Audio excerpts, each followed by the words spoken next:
Siamo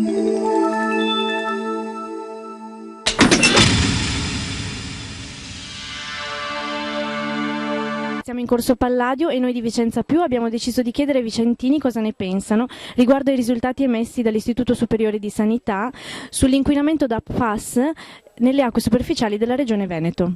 Sì, queste purtroppo sono le conseguenze di un mancato controllo che negli anni è stato il vero male di questa terra, che ha consentito l'inquinamento di falde acquifere e di conseguenza situazioni che ormai rischiano di diventare irreversibili, con effetti sulla salute che possiamo immaginare, di cui già vediamo le conseguenze.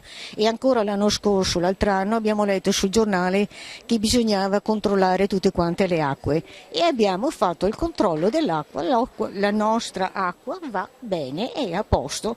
Adesso che sia venuta fuori sta storia qua dell'acqua inquinata, io non so cosa fare, però c'era già una visaglia 2 o 3 anni fa, per cui anche la fabbrica o chi ha inquinato dovrebbe riparare il danno che ha fatto. Accidenti, sì o no?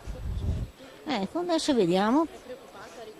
Beh, insomma, certo, sapere che l'acqua non è potabile al 100% non è neanche tanto simpatico, insomma. Da questi come dire, sostanze tossiche che però possono nel tempo creare anche il rischio di tumori. Infatti adesso abbiamo sentito dai giornali che ci sarà un programma di esami con prelievi fatti nella popolazione per valutare se nell'arco del tempo si manifesta magari una patologia che potrebbe essere collegata con fattori tumorali.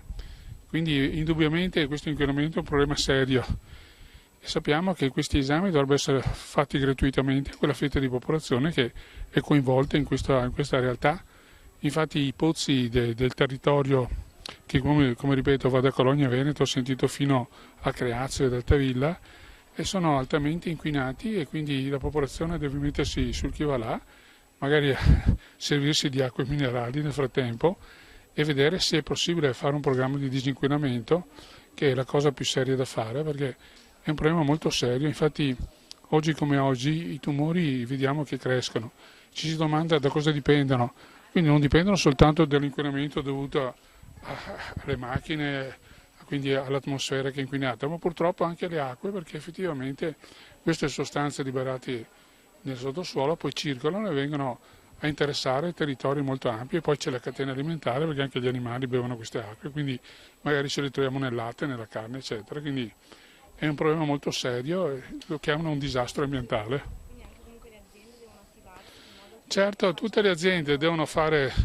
un controllo accurato se per caso sversano nel territorio delle sostanze inquinanti. È un problema serio, perché quello che viene liberato e che poi noi ce lo ritroviamo a tavola purtroppo è quello che si deve collegare anche con questo incremento di tumori, che sono sicuramente legati a questi fattori.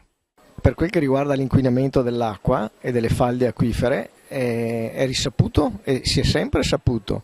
Probabilmente adesso c'era necessità di uno scoop e allora, come tante altre cose sono ben nascoste, sappiamo che sono negative, nocive, apportano malattie di tutti i generi. Sappiamo anche che purtroppo le compagnie internazionali che gestiscono i prodotti che trattano nell'agricoltura eccetera hanno sempre fatto quello che hanno voluto, di conseguenza i danni e le conseguenze le stiamo portando e li porteremo sempre, perché l'aspetto economico prevale sopra ad ogni altra cosa.